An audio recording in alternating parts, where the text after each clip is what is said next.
So now we're doing a second pass going through.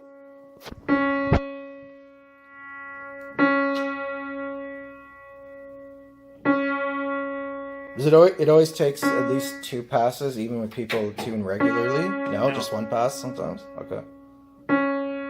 So I figured because mine needed a lift. If you're tuning it regularly, I just do a single pass. The difference is financially is about $50.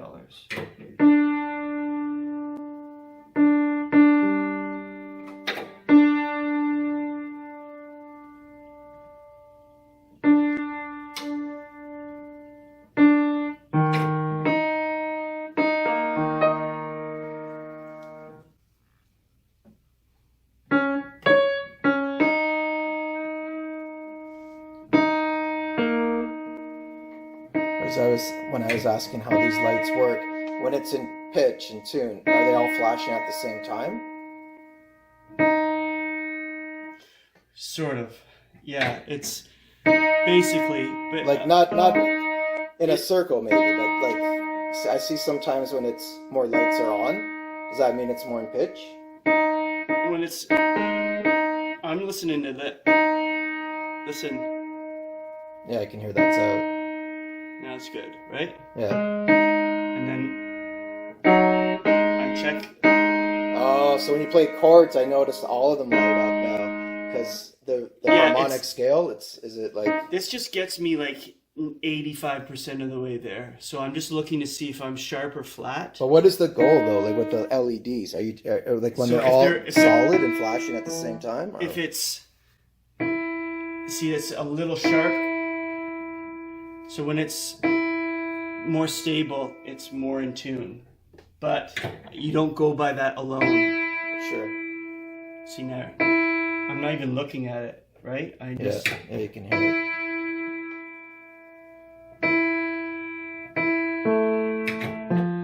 How many pegs like are there per note?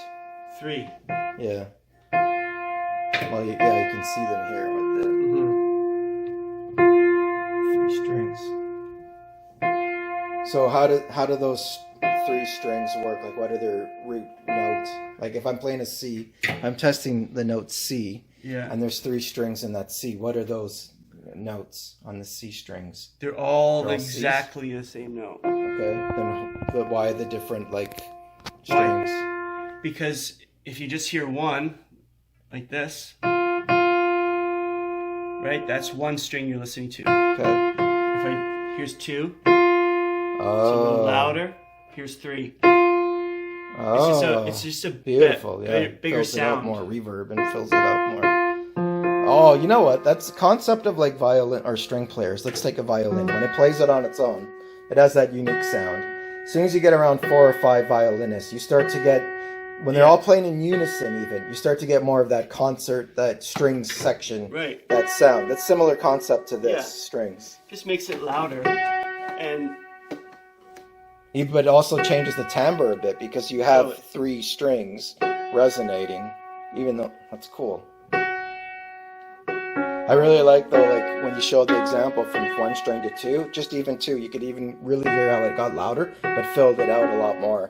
Going to the 3rd string, I didn't notice quite as much. It was more, but. What did I do there?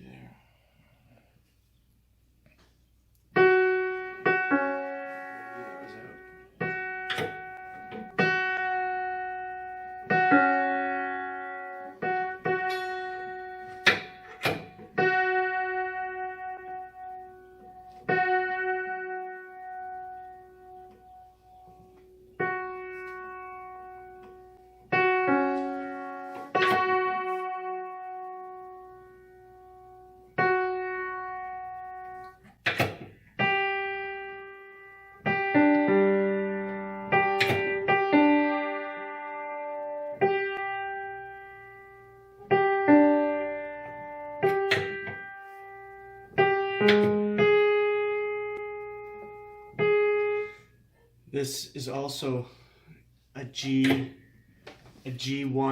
program on here. Oh, cool. Like presets. Yeah. For different. How many presets does that machine have? Like 256 or something? There's or? probably 150 different pianos. Cool. So can't do it for everyone, but this is a known piano, so it helps save time. That's really neat. Because it stretches the piano for me.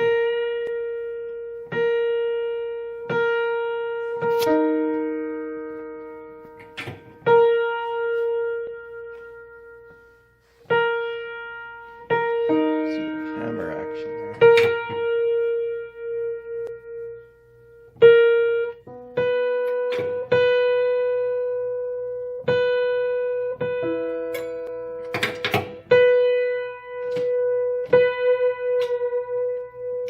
Wow. Oh, that's where some of my notes were at the beginning when you started. I could hear that right there.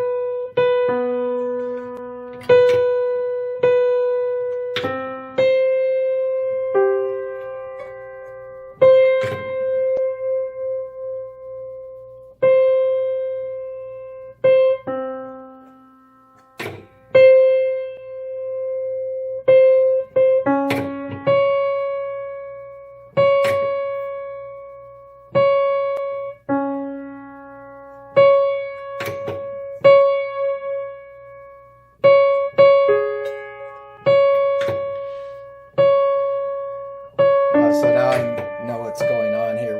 When some of my notes, the keys were out, were way out of tune compared to some others. Mhm. Like for example, my C4 just above that, the C sharp there, that was really out. And even just one of the strings out of the three, then if they go out and the other two are fine, then you'll hear that bad sound. So now that you explained it, Yeah. seems That's exactly the problem. And if you don't tune it right, and you gotta kind of like lock it into place. Mhm. If you play a note hard, it can slip, Oh. and then it'll go way out of tune. Like how? See, now that you see my layout here, where I have the sliding door right here by the piano, and let's say it's a hot summer day, 30 degrees.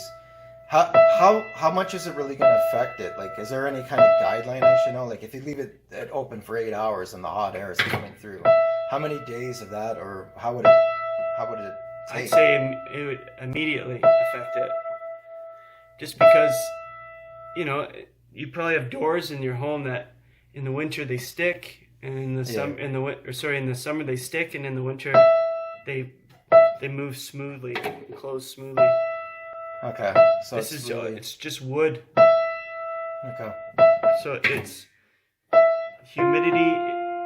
If you have those digital hydrometers, you can watch it. It's going to go up in the summer, and it's going to go down in the fall.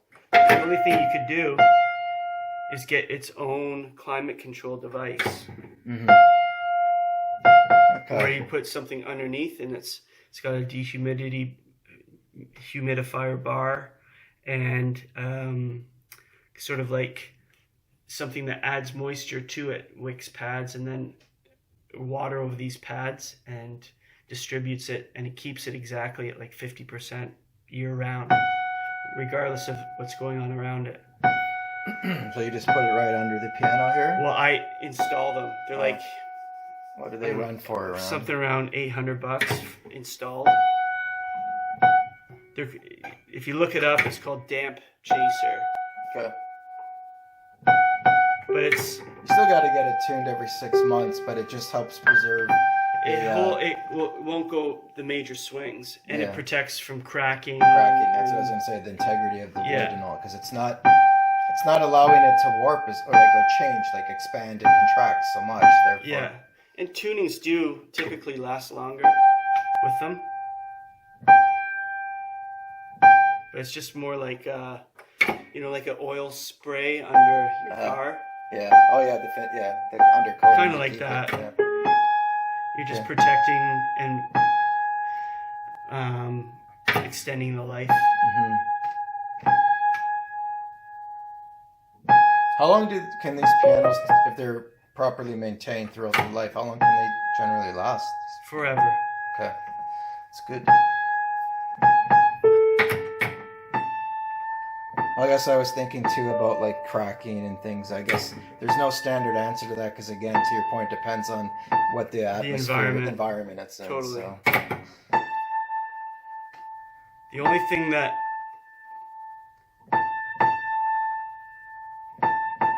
that you would do over time, you know, if you maintain it perfectly, had a damp chaser, and you tune it the only thing that you really need to do from time to time, and depending on how often you play, is the hammers. Changing the hammers or reshaping the hammers. Oh, the replacement parts? Yeah. How do you tell when a hammer needs replacement? Well, it's not the movement on it? You can see they'll be like flat at the top. Okay. And you'll also notice like inconsistent tone across the piano. Okay. Why is this one sitting, this hammer right here is sitting differently position? Where? Right here. I don't see. See, look up. See that one? It's this not one? in alignment. Yeah, these are the dampers. Oh, is it? And it's because of this. So they moved it forward a little bit so it doesn't rub against So it's okay, that. right? Oh yeah. Okay. Yeah. I can't see the other one. Maybe the other one's positioned. They're all perfect, for sure. Dampers are the hardest thing to work with. Because they all have to move. Like, they move perfectly all together. Mm-hmm. Oh, yeah, when you press, yeah.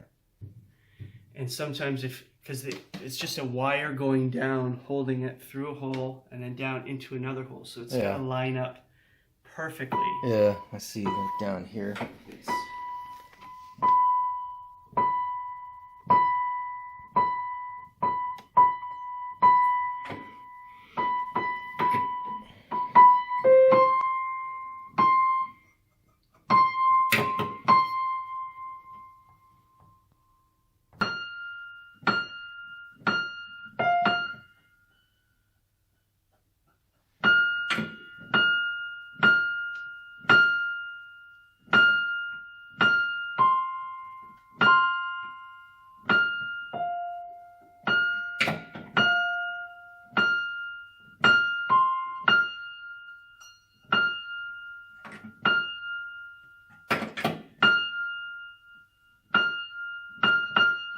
So when you made your second pass starting with the bass notes, it already started to change up here?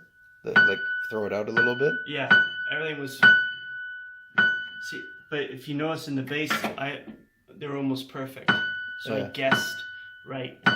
The better I guess, the closer it is. Okay.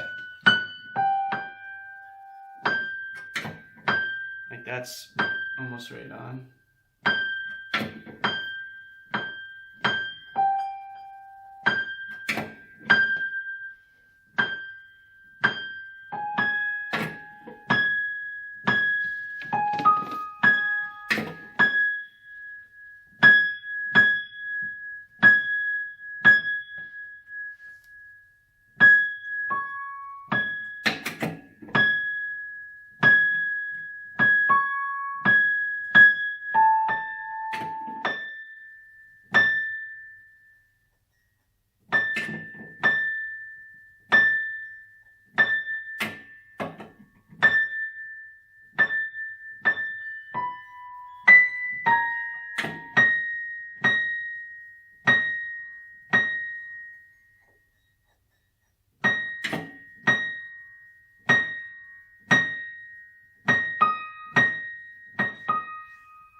awesome. My Cherie Moore. Yeah. Really the jazz. Okay, awesome. Thank you very much. You're welcome.